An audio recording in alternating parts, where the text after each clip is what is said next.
It's Friday evening, September 16th, 1949, and you are Louisa Dustin. You're 53 years old. For 30 years, you have been the paymistress for Canada Steamship Lines, working out of the company office at Point Edward on the river, which means that for 30 years, every deckhand and porter and bellboy in this fleet has been a name in one of your columns and a number in the next one. You know what it costs to crew the Noronic. You know what her people earn to the dollar, to the week. You have almost never been aboard her. That's about to change. That's the strange part. This passage was a gift, the last cruise of the season, given to you by the company for your 30th year of service. And walking her corridors now, you keep running into things you've only ever known as expenses. The mahogany paneling, the Spanish leather, the band up on the deck above you, the ones whose wages cross your deck every second week. They call her the Queen of the Lakes. You've always known that. Tonight, you understand it. In your cabin, there's a good dress you're saving, a card signed by the whole office, and one more thing you packed because you couldn't imagine not packing it. The payroll ledgers. You brought the books with you. 6 days of somebody else doing the cooking and the cleaning and the sailing, and you brought the work, because otherwise it falls behind, and in 30 years, you've never once let it fall behind. The ship ties up at Pier 9 in Toronto, around 7 that evening. Most of the crew goes ashore, so do most of the passengers. The harbor is warm and the city is lit up, and nobody has anywhere to be. Later, you and Nellie Burr from the laundry walk down to the pier, to the Cayuga, berthed close by to visit an old friend. Nick Nicholson was the Noronic's pursuer back in the early 40s. It's the kind of evening where 3 people who've worked for the same company for years sit and talk about people they used to work with. You're still there on the Cayuga at 2:30 in the morning, which is when a man comes up the gangway with no trousers on. His name is Sam Graham. He drives a truck for the company out of Point Edward. He'd been sleeping in an empty cabin on C deck, and something went past his head that he'll later describe as a fireball. And he got out, and he ran, and he got all the way here before he understood why every passenger he passed on the way was laughing at him. He wasn't laughing. You turn and look back down the pier. The Noronic is lit from the inside. Every porthole down her flank is glowing, and the glow is moving, and above the top deck, there's a flame standing higher than her mass. The wheelhouse is a silhouette in front of it. You can feel the heat on your face from here, across open water, and you're not even close. There are people on her. You can see them against the light. Some are climbing down ropes, some are on ladders that firemen are still trying to swing into place. Some are simply going over the rail into the harbor because the rail is the only thing left to go over. And under all of it, that whistle screaming one flat note like the ship is trying to say something and can only manage the one sound. For 30 years, you have seen everything that is paid for this ship. Every man aboard her, every wage, every week. And you run. Both of you run. Nellie runs because her daughter Iva is asleep in the cabin on that ship. You run for the ledgers, not because they're valuable, because of what they are.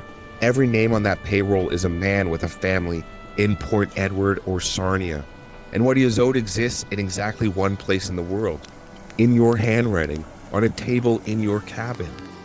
If it burns, there is no second record, no proof of who worked or how long they worked or what for. 30 years of your work and all theirs gone in the same hour. You've never let the books fall behind, not once. You finally make it aboard to get the ledger, and you make it back off. So does Nellie with her daughter Iva. And Nellie is holding a brown skirt she will have no memory of picking up. The problem is, you're burned. It covers 40% of your body.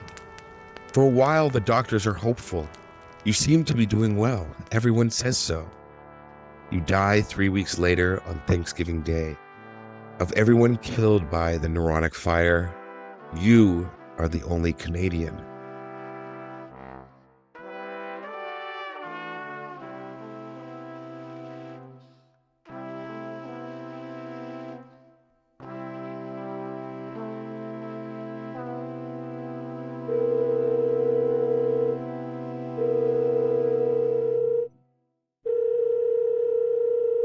Adam. Good morning. May not be morning when you're listening to this, but it's morning now, and that's what matters. You've got a voice you use when you think you found something. You're using it. Dude, I've said one word. You said my name. It was enough. Go ahead. Okay. I want to ask you something, and I need you not to Google it or look it up before you answer. That's actually a bad way to start a conversation with me specifically, but... What's the deadliest disaster in Toronto history? Okay, is this a trick question? Because if you say something like the gardener, I'm going to hang up. No, dude, it's not a trick. It's a straight question. Most people dead, one event, City of Toronto. Hurricane Hazel. One of our earlier episodes, and 81 dead in one night. Higher than that, bruh. Higher than Hazel? Okay, so we're not talking about weather. Are we talking about a fire? We're talking about a fire. On a boat. What? How do you know? Why would you say a boat? Because you called me doing that voice, and the only Toronto fire I can think of that beats 81 people is one I only kind of half remember, and it's got a boat in it, which is called the Noronic. The Noronic. Okay, see, this is the thing about you. You act surprised that I know things and then get disappointed when I know things. I'm not disappointed. I'm just saying most people have never ever heard of this. And I hadn't really even heard of it until I started digging. Biggest loss of life in the history of the city, and it happened to be tied to a dock. Right, that's the detail that gets me every time. The ship is tied to a dock, lit up, practically downtown, close enough that you'd see the CN Tower from the pier. The ship never even left the harbor. So how does a fire kill this many people at a literal dock in a literal harbor in a major city? Foot of Yonge Street, basically. Pier 9. That's the episode. Okay, I'm in, but I want to say up front, I know part of this story is about a door. It is about a door, yes? I hate that it's about a door. Okay, well, you're gonna hate a lot of this episode then, Adam. Oh, lovely. Well, let's do it. I'm Grayson Miller. And I'm Adam Weiser. And this is Muddy York. Is Muddy York.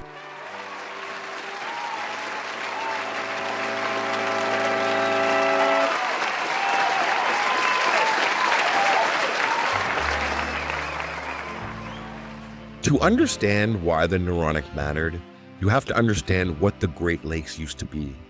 Right now, if you want to get from Detroit to the Thousand Islands, you drive or fly. In the first half of the 20th century, you took a boat. And not a ferry, a genuine floating hotel. The kind of ship where you dressed for dinner and danced in a ballroom and woke up somewhere else entirely. The SS Noronic was one of the biggest and best of those ships. She was launched in 1913 out of Port Arthur, Ontario, which today is Thunder Bay, built by the Western Dry Dock and Shipbuilding Company for a division of Canada Steamship Lines. She was 362 feet long, 5 decks, and at full capacity, she carried 600 passengers and 200 crew. She had her own ice plant, a wireless telegraph, a library, a music room, a beauty salon, mahogany paneling and Spanish leather upholstery, and a bandstand. People called her the Queen of the Lakes, and they weren't being sarcastic. She meant something specific to the one part of this province in particular. Point Edward and Sarnia were the home ports of the division that ran her. Whole families down there worked for the company, on the ships or in the offices and in the laundries and the yards behind them. People started as deckhands and clerks and worked their way up into real careers. When you talk about the Noronic in Lambton County, you are not talking about a boat. You're talking about the employer. By September 1949, she was 36 years old and near the end of her working life. She'd left Detroit on September 14th for a 7-day pleasure cruise, stopped in Cleveland to pick up more passengers, and was scheduled to swing through the Thousand Islands before heading back to Sarnia, where she'd sit out the winter. 1,600 kilometers round trip. This was, in other words, close to her last run of the season. She tied up at Pier 9 in Toronto Harbor around 7 that evening on September 16th, roughly where the Weston Harbor Castle sits today. On board were 524 passengers, all but 20 of them American, and 171 crew, all Canadian. Captain William Taylor was in command. He was 66 years old and had been on the water for 47 years, starting as an 18-year-old wheelsman on a wooden steam barge on the St. Clair River. He'd commanded all three of the company's great passenger ships. The Noronic was the flagship, and he was the man they gave it to. He was ashore that evening at a private party in the Russell Hill neighborhood and came back by taxi in the small hours of the morning. Accounts differ on exactly when. What nobody disputes is that he was back aboard and the ship was quiet and almost nobody was away. Of those 171 crew members on the roster, only about 15 were actually on duty overnight. It was the last stop of a long cruise. The ship was tied up safely at a dock in a major city, and most of the crew had gone ashore. 15 crew for 524 sleeping passengers on a ship with 5 deckhands and no direct gangplank access from any of the other upper decks straight to the pier. Every single way off that ship, for every passenger on decks A through D, ran down through the ship first to E deck, the lowest level, before it reached the dock. Of the 4 gangplanks rigged that night, only 2 could actually be used at a time. That's the ship as she sat at 2 a.m. on September 17th. Beautiful, understaffed, built so that getting off her in an emergency meant going down and through before you could get out. Nobody on board that night saw a design flaw when they turned in. They saw the safest place in the world to fall asleep, a ship tied to a dock in a city with a band playing a few hours earlier and their families down the hall. Almost every other disaster we've covered on this show involved someone taking a risk, a storm, a jump, a fight. This one just required going to bed. I want to sit on that for 1 second, because when people hear cruise ship fire, they picture something out of a movie. Chaos everywhere all at once. What this actually was a design problem sitting there waiting for a spark. You've basically built a hotel where every fire escape funnels through the lobby, and then you sent most of the staff home for the night. Not a great system. Surely nothing bad can come of this. And before anybody writes in, yes, there were fire drills. The crew practiced them. The passengers did not. Because the company took the view that people on vacation shouldn't be bothered with that sort of thing, which is a real position that a real company really held, right up until the morning of September 17th, 1949. For anyone who's been on a more recent cruise, you may recall that there is a fire drill that they have to do within the first 24 hours. While this isn't the only cause of that, it certainly played a role. The spark, when it came from somewhere almost insultingly mundane. The federal inquiry that investigated this afterward, the Kellogg Commission, concluded the fire most likely started from a carelessly discarded cigarette in a locked linen closet on C deck. Somebody, probably a member of the laundry staff, dropped a smoke into a small enclosed room packed with towels and sheets, and it smoldered. No one was ever charged because you can't subpoena a cigarette, and it's not like they had DNA evidence to work off of.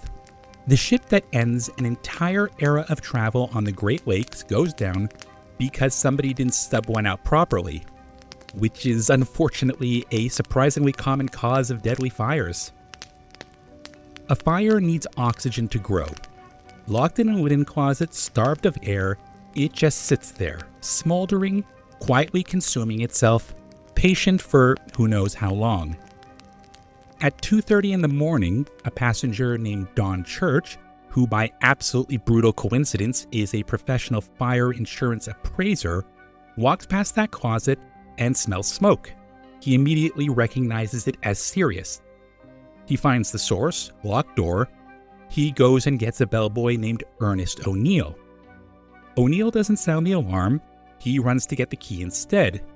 And that decision is the one that turns this from bad to catastrophic. I keep kind of trying to be fair to O'Neill in my head. I don't think he was a coward, but, I think he was a young guy on the overnight shift who wanted to be the one who put out the fire. Quietly before it came a thing. Capital A, capital T. The kind of thing that gets you called into the pursuer's office. That impulse, I can handle this myself, is understandable and completely wrong in the specific moment. So, he gets the key. He opens the door. What happens next is basic fire chemistry, and it's the kind of thing that kills people all the time. Starve a fire, oxygen, and it doesn't die. It waits. The second that door opens, it gets exactly what it needed. It doesn't creep out into the hallway, it explodes into it. And the air had help. The Noronic's interior corridors were paneled in wood, polished with lemon oil. If you've ever cleaned furniture with lemon oil, you know it smells wonderful and burns even better. The corridor became an accelerant floor to ceiling. Later, when fire engines were pouring water at the hull, the water was vaporizing before it landed. Church and O'Neill, along with another bellboy and another passenger, actually tried to fight it with fire extinguishers. Obviously, the extinguishers didn't work. They were out of order. Of course they were. At that point, Church did the only rational thing left. He ran for his own cabin, got his wife and kids, and got off the ship. Can't blame him. O'Neill ran the other way to tell the wheelsman the ship was on fire, which is either extremely brave or the worst possible follow-up to already having made one bad call. And honestly, it was probably both. Picture the layout of the ship for a second, because the next failure is the one that actually turns this from a bad fire into a mass casualty event. The wheelsman on duty gets word and runs to sound the ship's whistle, the actual coded fire alarm signal, which is 3 short blasts and 1 long one, the universal maritime signal for fire on board. One job, very simple system, pull the cord. In this case, the whistle jams. Instead of the coded alarm, what comes out is one continuous unbroken shriek. No pattern, no message, just a sound. Survivors interviewed decades later still describe that sound the same way. They called it the ship's death cry. The one system built specifically to tell 500 sleeping people to get up and get out failed at the exact moment it mattered most, and what replaced it was noise with nothing in it. Here's the detail that should end the argument about whether this crew was ready. At 2:34 in the morning, the security officer on the pier, a man standing on a dock, not on the ship, saw flames and phoned the fire department. That call went in before the ship's own crew had collectively worked out that their ship was on fire. Nobody aboard the Noronic called the fire department that night. Not one person. By the time any kind of alarm was actually raised on board, roughly 8 minutes had passed since Church first smelled smoke. Now, 8 minutes doesn't sound like much. You've spent longer than that scrolling your phone before getting out of bed in the morning.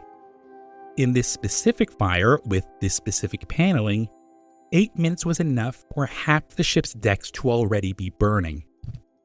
And remember, 15 crew for 524 passengers. A lot of passengers didn't wake up to an announcement or a knock on the door. They woke up to screaming in the corridors, to smoke, or for some of them, they didn't wake up in time at all. A passenger named Josephine Kerr had spent that same evening at a party ashore, laughing and having a drink, talking about nothing in particular, the way you do on the last good night of a vacation. She said her goodnights, went back to her cabin, and a few hours later walked out into flames in the corridor. Some people got out because they knew the ship. Nellie Burr and her daughter Iva worked in the company laundry at Point Edward. They'd stocked these ships with fresh linens for years.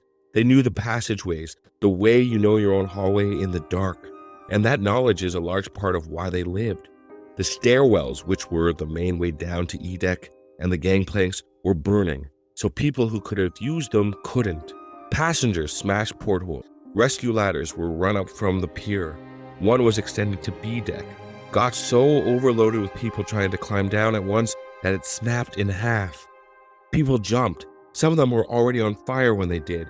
An eyewitness named James Hunt watched it from the pier and told reporters afterwards, literally hundreds seemed to be clambering on the ropes from the blazing ships. A 27-year-old named Donald Williamson, who wasn't even a first responder, he just came off a ship at a Goodyear plant nearby and used to work as a lake firefighter deckhand, was one of the first people on the scene from the shore. He didn't wait for anyone to tell him what to do. He pushed a painter's raft into the water and started pulling out himself before any official rescue efforts had really organized. Ronald Anderson and Warren Shattuck working a routine overnight shift, turned their patrol car onto Queen's Quay in time to see the entire ship erupt in flames from bow to stern, mast high. The image gets repeated in almost every account from that night, a ship that seemed to catch fire everywhere at once. And Captain Taylor was in it. This is the part that complicates him. He ran the length of the ship shouting people awake. He grabbed hose after hose looking for one with pressure and never found it. He smashed cabin windows yelling at people to get off. At one point he made it into the safety of the pier and then broke away from the people holding him back and went into the freight door and through the engine room to reach the bow because he thought he could get one more. The fire cornered him and a passenger there. Firemen swung an extension ladder across them and the two men climbed down. The ladder broke and dropped them into the harbor. A police detective who had commandeered a boat pulled them out. Sometime shortly after 3 a.m, everyone who was going to get off that ship had gotten off. Everyone else was still on it. The Toronto Fire Department got a truck on scene by 2:41 a.m., which, honestly, given the era and the time, is a reasonably fast response. The fire chief hadn't even arrived yet, and the flames were high enough that he called in a third alarm from a distance, which put 16 more rigs and both of the harbor's fireboats into it. Didn't matter. 11 minutes after a linen closet catches fire, the ship was already beyond anything a fire department could save. 37 hoses, millions of liters of water. So much water that at one point, the ship started listing toward the pier and the firefighters had to pull back until she settled, which is a genuinely wild image. A ship that survives the fire long enough to almost get sunk by the people trying to put it out. The fire wasn't out until 5 a.m., and it took 2 more hours after that before the hull had cooled enough for anyone to go in and start recovering bodies. Not one member of the crew died that night. Every single person killed on the ship was a passenger, with exactly one exception, and you already met her at the top of this episode. Now, we don't want to suggest that crew members should die in a disaster, but the people whose job it was to be on that ship, to know it, to get people out of it, were overwhelmingly ashore, or if they were on board, in many cases they got themselves off without ever waking the people sleeping just a few doors down. That fact, when it came out, made the public furious. So now the fire's out, and Toronto has to figure out how many people it just lost, and that turns out to be almost as difficult as fighting the fire itself. The newspaper estimates were generally wild. The Toronto Star's front page the morning after the fire ran the headline, 160 die in ship fire in Toronto Harbor. Papers south of the border went further. Some guessed the toll would climb to 200. Part of the chaos was simple. The ship's official passenger list had burned along with everything else. A duplicate copy was eventually located, but in the meantime, nobody in Toronto could say with certainty who had been aboard. When crews went in at 7 that morning, they found people in the corridors, people still in their beds, some of them together. Most deaths came down to suffocation, or the building collapsing around them, or the fire itself. One person drowned after jumping. The bodies in many cases were burned so severely that visual identification was impossible. The city converted the horticultural building at the C&E grounds, the same building that today displays roses, daisies during the X, into a temporary morgue. Morticians embalmed remains using spray equipment because there was too much work for traditional methods. Ontario's brand new medical identification committee, doctors and dentists and radiologists worked for months matching X-ray and dental records to remains, identifying victims by rings, by watches, by anything that survived the fire that a person didn't. The Royal York became a reception center for survivors. The King Edward provided cots. It took roughly 5 months to finish the identification work, and even then, a handful of victims were never identified at all. In January of 1950, the unclaimed remains of 5 passengers were buried together at the Mount Pleasant Cemetery under a memorial stone that's still there. 5 people who boarded a ship for a pleasure cruise that were laid to rest without their names attached to them. The final toll depends on which count you trust. The most commonly cited figures run from 118 to 139, and the exact number has never been pinned down, which in its own kind of statement about how completely this fire erased the evidence itself. Whatever number you land on, it remains to this day the single deadliest disaster in the history of the city of Toronto. Nothing since has come close. I want to come back to Louisa Dustin because her death is the one that says the most about the institution that killed her. She was the paymistress, 30 years in the accounting office at Point Edward. The company gave her the passage as a gift, and she brought the payroll ledgers along so the books wouldn't fall behind. And when the ship caught fire, she was safely off it, sitting on another ship entirely. And she ran back aboard to save the company's paperwork. She got out, but with 40% burns. She seemed to be recovering, and then she wasn't. And she died 3 weeks later. Now, the accounts can't quite agree on what she was. Some list her as a passenger because she held a passenger ticket. Some list her as the one crew death because she worked for Canada's steamship lines. And that argument, which sounds like bookkeeping, is exactly the point. Nobody could decide which column she belonged in, including, I'd argue, her. She was on vacation, and she was working. She was a guest, and she was staff. She died running toward a burning ship to protect the records of a company that had not bothered to run a fire drill for the people it was carrying. The federal government did not let this slide, to their credit. The House of Commons ordered a formal inquiry run under the Department of Transport, led by sitting Supreme Court Justice R.L. Kellogg. It convened 11 days after the fire and ran 5 weeks, more than 100 witnesses. And what it found was not particularly kind to anyone involved. Inquiries speak for everybody in this room looks bad, get comfortable. The findings were that the captain and the company had failed to take proper precautions for passenger safety. The court's language about Taylor specifically was that he should have foreseen the danger, in their words, had he really applied his mind to the situation. That's a devastating sentence to have written about you in a federal report. Not that you were malicious, you just didn't think that hard about it. His certificate was suspended for a year. And here's the institutional response, which is genuinely astonishing. In December of 1949, the general manager of Canada's steamship lines, Norman Rioch, wrote Taylor a letter marked personal and confidential. In it, he dismissed the inquiry as having been run by men who knew nothing about ships, and told Taylor that such findings could not, and I'm quoting, be taken too seriously by seafaring men.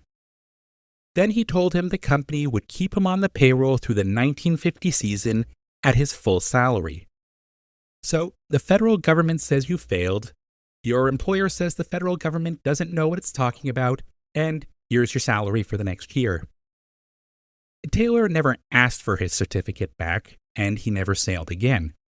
He spent his last working years as the desk clerk at McPhee's Hotel in downtown Sarnia, and died in 1962. The man who commanded the Queen of the Lakes finished up handing out room keys 8 blocks from the water.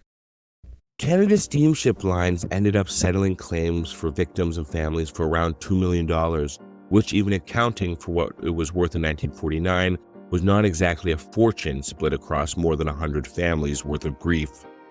More consequential than a settlement in the long run was what happened to the law. The Kellogg Commission's recommendations reshaped Canadian passenger ship regulation. Fire-resistant materials became mandatory in construction, replacing exactly the kind of oiled wood paneling that turned the Noronix corridors into a chimney. Automatic fire alarm systems became required. Firefighting equipment had to be tested and maintained. Crew training in evacuations became standardized rather than left to whoever happened to be on that shift. The rules were so much stricter that almost no existing ship could meet them. Rather than pay to retrofit in a market that was dying anyways, the company simply tied their passenger ships up and sold them for scrap. The last Canadian Great Lakes passenger steamship came out of service in 1965. This wasn't even the first warning sign. The Noronic had a sister ship, the Harmonic, that burned at the dock at Point Edward in July of 1945. Every person aboard got off alive, largely because the crew responded immediately to a captain who knew what he was doing. The ship was a total loss, and it was treated at the time as a freak accident. Nobody connected it to a pattern. Nobody asked whether the fleet had a systemic problem with wood paneling and undermanned overnight crews. 4 years later, the pattern answered the question itself. One more thing before we get to what this ended. Canada's steamship lines never fully accepted the cigarette theory. Internally, they suspected arson, and part of why is that a nearly identical fire later broke out in a linen closet aboard another one of its ships. Nobody ever proved a connection, and nobody proved arson on the Noronic either, but it is the kind of detail that makes you want to reread the file. This is really the part of the story that some people miss, because they hear boat fire, sad, next, and they don't clock what it actually ended. An entire era of travel, the one Gray described at the top, dressing for dinner, dancing in a ballroom, waking up somewhere new, ends more or less at Pier 9 in about 2 hours on one September evening. And it takes an industry with it. They call her the Titanic of the Great Lakes sometimes, and I get why, but I actually think that this undersells this episode in one specific way. The Titanic hit an iceberg in open ocean, thousands of miles from help, doing something inherently risky by the standards of its time and still somewhat risky by the standards of today. The Noronic had been built in the shadow of that disaster. The man who designed her died on the Titanic. She launched the following year with 14 lifeboats aboard, and none of it mattered, because the danger this time wasn't out on the water, it was tied up. At a dock, in a major city, on a calm night, 200 feet from solid ground. Which is exactly why nobody remembers it the way they remember a fire that broke out at sea. There's no dramatic rescue at the edge of the world. There's a door, a bellboy with a key, and 8 minutes. And there's a woman who kept the books for 30 years, running back onto a burning ship for those books.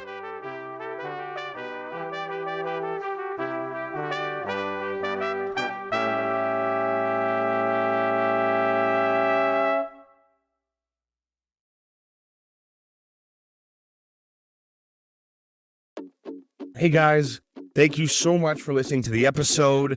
If you want to reach out to us, hit us up at muddy_york@outlook.com.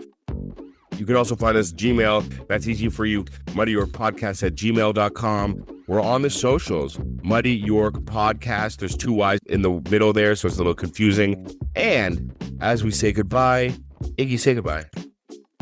Goodbye.